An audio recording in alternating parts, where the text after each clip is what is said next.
Вітаю! Мене звати Ірина Панкратова, і це перший випуск нашого студентського блогу за підтримки Ukrainian Society SCTU. Ми хочемо знайомити студентів з людьми, які надихають – митцями, бізнесменами та професіоналами. Сьогодні у нас дуже особливий гість – зірка серіалів на Netflix та Paramount+, відомий за проектами «Перші ластівки» та «Камінь, ножиці, папір», який в минулому році взяв золоту маску BAFTA. Актор театру та кіно Олександр Рудинський приїхав в Дублін з театральною виставою «Калігула». Ми поговорили про студентські роки, вибір професії та силу мистецтва. Поїхали!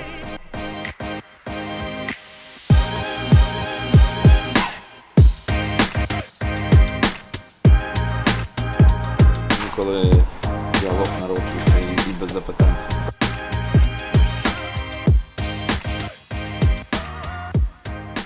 Я б хотіла поговорити трошки саме про студентство, як ти, можливо, обирав для себе де навчатися, як ти себе почував в студентські роки.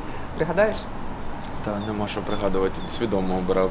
Я цілеспрямовано їхав з Миколаєва в Київ тільки в один навчальний заклад на одну спеціальність. І так і сталося, що я одразу вступив, слава Богу, на бюджет.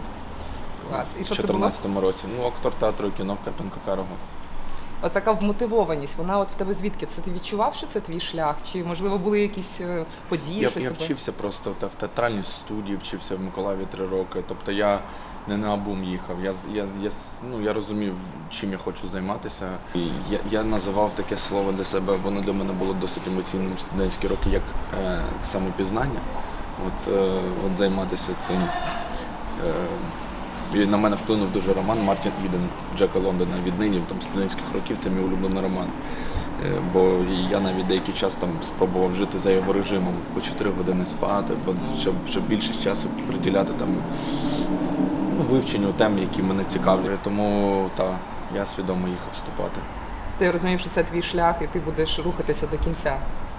Так і є. Клас. Ти сьогодні тут у нас в Дубліні з виставою «Калігула». І це такий дуже гострий проєкт, гостра п'єса. Як ти бачиш це, як воно співзвучно з тим, що відбувається сьогодні в світі в цілому? Не дарма ми тут, не дарма нас запросили, бо ця п'єса писалася ще в 44-му році, Альбер Камю писав, а якраз це під час Другої світової війни. Я впевнений, що і тоді вона була. Мені здається, ця п'єса буде актуальна і не тільки сьогодні. Про це і п'єса ця, що історія, вона циклічна. Просто як ми знаходимо себе в цій історії. Тому це вже не перший фестиваль театральний, просто це фестиваль досить високого рівня. Тому, мені здається, це дуже актуальна п'єса. І от ти кажеш, що вистава багато подорожувала по іншим фестивалям, і це такий, як обличчя зараз українського театру. Як ти бачиш? Я б не сказав, що це обличчя українського театру. Навіть так глядачі кажуть, я б не... Ми формуємо тільки обличчя українського театру. На європейському рівні його ще немає. Насправді ми були багато часу непомітними на європейському рівні, на фестивальному рівні.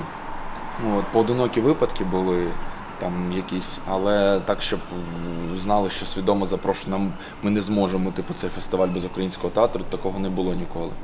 Тому ми тільки і крокуємо до цього.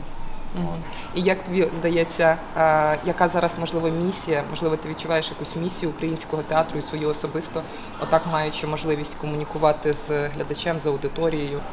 Я б сказав, що місія віднайти своє місце, це до тієї теми, про яку ми говорили, віднайти своє місце, здобути його, здобути право взагалі бути запрошеним на такого рівня фестивалі і в майбутньому. І нам це право дають. Ми його використовуємо на всі 100. Поки все. Супер. Я трошечки заторможений, вибачте. Це розумію. Все Дублін, це не я. На мене дуже тисне ця погода і... Я розумію, це складно. Через годину вистави, так. До речі, ти справив таке професійне враження, коли заявив, що ти будеш спілкуватися тільки через менеджера. Це така вірність своїй команді, відповідальність перед своєю командою.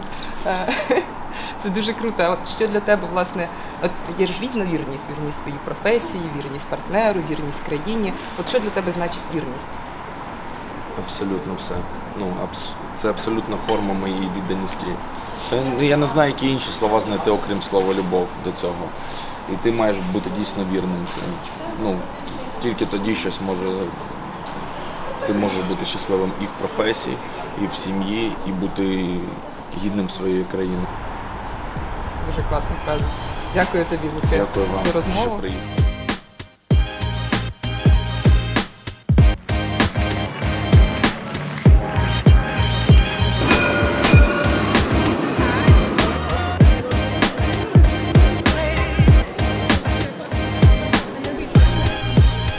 Для мене це була дуже надихаюча розмова.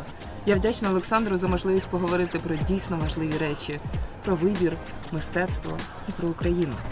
Сьогодні це був перший випуск нашого студентського відеоблогу. Попереду нас чекає багато розмов з різними надихаючими особистостями.